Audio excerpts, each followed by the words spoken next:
Hey everyone, gamers, streamers and everyone else, my name is Sparsh Garg and welcome back to my channel.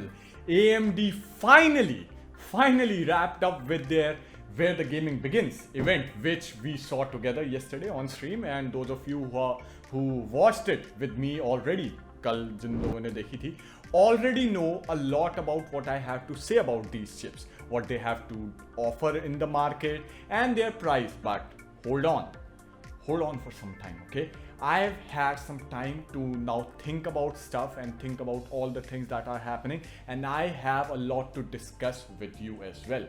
और जो लोग पहले नहीं देखे हैं उन लोगों के लिए तो काफ़ी वो हो गई. If you are in India and if you are thinking of making a PC, चाहे वो Ryzen से related हो, चाहे वो Intel के साथ हो या किसी के भी साथ हो, I would recommend that you watch this video. लेकिन मैं इस वीडियो की शुरुआत होने से पहले बता देना चाहता हूँ, if you are an AMD fanboy, if you are an Intel fanboy, if you cannot digest, if I am criticizing the company that you might be hyped about right now, if you cannot digest that, अभी की अभी video बंद कर दो और चले जाओ. I don't want dislikes from you on this video, okay?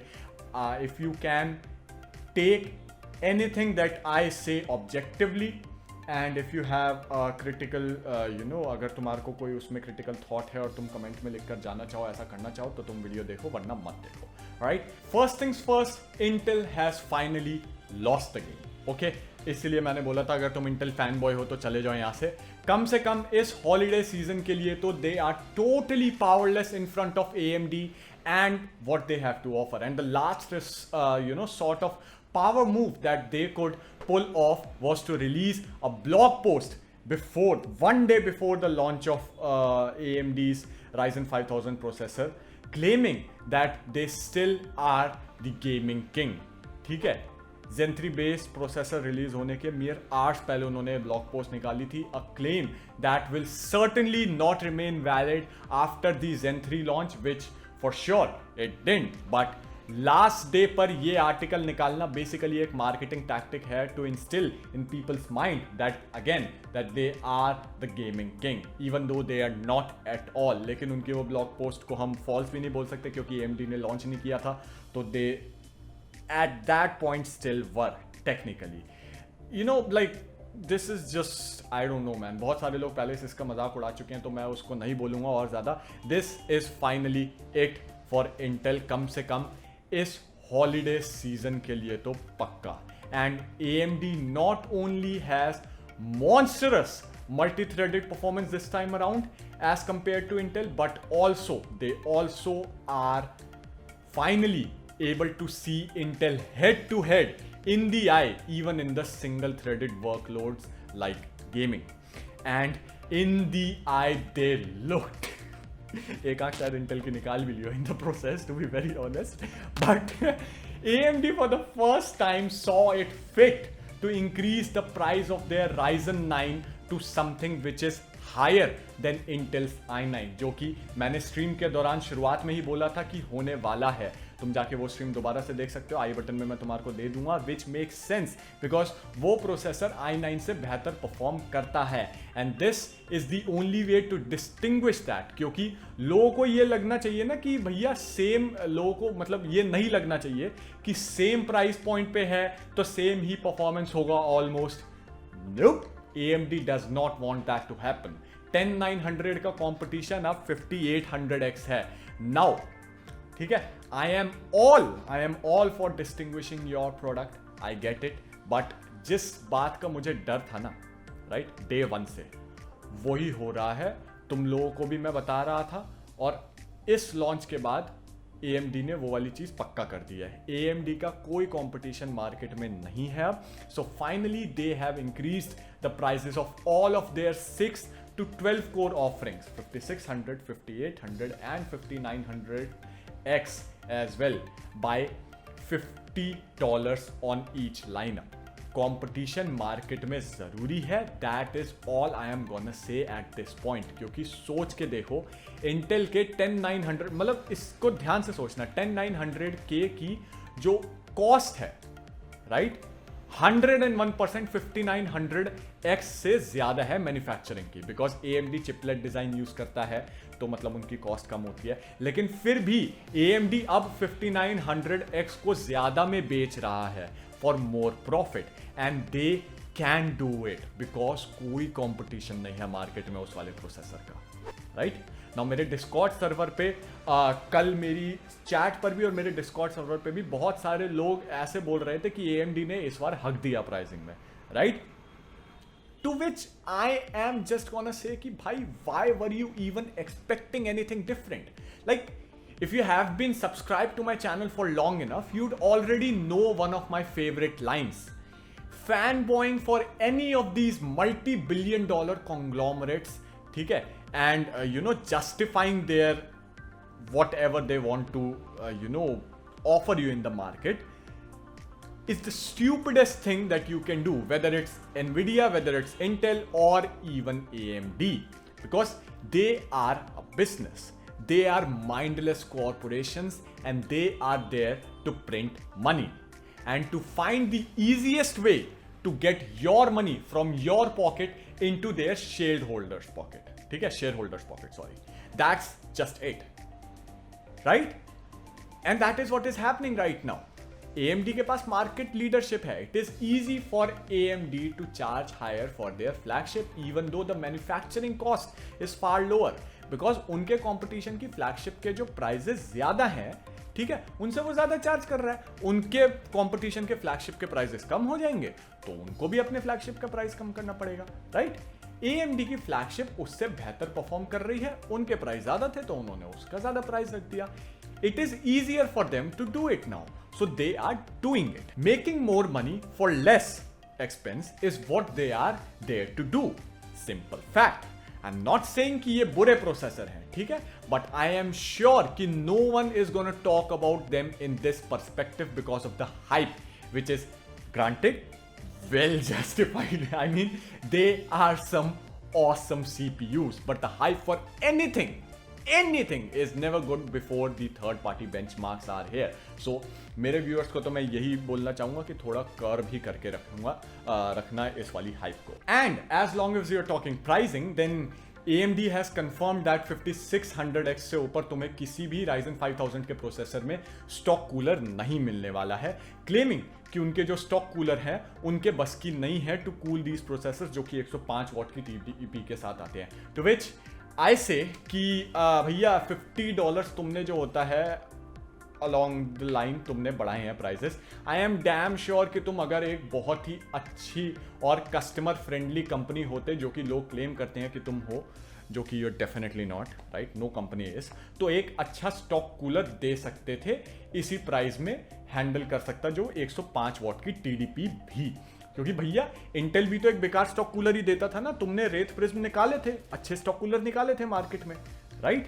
तो तुम डेफिनेटली इस पर भी R&D कर सकते थे, but you didn't because you know that you can do it right now, right. But at this point I know I am just net picking, मुझे पता है, बट मुझे लगता है कि यहाँ पर क्रिटिसिज्म देना चाहिए. जितने भी लोग चैनल पे नए आए हैं, guys, trust me, I have hyped up AMD in the past so much कि I've been called an AMD fanboy for January to the September or maybe August of 2019. ठीक है, I have been called an AMD fanboy multiple times. I am just doing my job by calling them out when they have suddenly changed their customer friendly practices and low prices the moment they got the position of market leader. ठीक है, that is just what I am doing. Enthusiastic होना एक product के लिए अच्छी बात है, नया प्रोडक्ट निकला है, बहुत है, लेकिन बहुत अच्छी बात है, लेकिन इन सब चीज़ों को भी जब तुम इन चीज़ों को खरीदने जाओ तो दिमाग में रखना चाहिए, is all I am saying. As for the performance, well, it speaks for itself. I mean, 5900X is performing 26% better on average compared to 3900X in 1080p in gaming, which is a monumental increase for a processor upgrade from a single generation. But ध्यान रखना, ये as compared to Ryzen 3000 है, as compared to Intel की 10th generation नहीं, जो कि again on average most probably ये Intel से भी faster होंगे, but we should wait for third party benchmarks for the competitive and the complete picture of all of this. And of course, subscribe to my channel and press the bell icon as well if you don't want to miss my review of these processors as well. Now, AMD वो magical 5 gigahertz mark जो clock speeds का होता है unfortunately hit नहीं कर पाया है इस जनरेशन के साथ भी. But you can rest assured because they were able to achieve a massive 19% IPC increase compare to Ryzen 3000. Basically instruction per cycle, यानी कि तुम्हारी जो स्पीड है वो 4 गीगाहर्ट्ज या 5 गीगाहर्ट्ज हो सकते हैं, कुछ भी हो सकती है, लेकिन उस स्पीड पर एक साइकिल में कितने इंस्ट्रक्शंस को वो एग्जीक्यूट कर सकता है तुम्हारा प्रोसेसर, AMD ने उस पे कॉन्सेंट्रेट किया है, जिसकी वजह से इवन दो वो इंटेल की तरह 5.3 गीगाहर्ट्ज की मॉन्स्टरस क्लॉक स्पीड को अटेन नहीं कर पाए हैं, their processor will still be able to work like a much higher clocked processor just with the amount of instructions that they can perform even if the clock speeds are lower. So basically if we calculate all this, और मैं इसका तरीका नहीं बता रहा हूँ, लेकिन if we calculate it in this new segment called the magic of IPC, then 4.7 gigahertz on 5800 XT will be roughly equal to 5.6 gigahertz on 3800X. Right? Better? Let's go again. Bonus round. 4.7 gigahertz on 5800 XT will be 6.4 gigahertz on 2700X. और जानना है? और सुनो. 4.7 gigahertz on 5800 XT will be roughly equal to 5 gigahertz on Willow Cove, Tiger Lake and maybe Rocket Lake. मतलब ये सारों के साथ में, ठीक है ना? ये रफ कैलकुलेशन है सारी चीज़ों की, खासकर इंटेल वालों की, ठीक है. But this is what AMD is capable of with this IPC increase.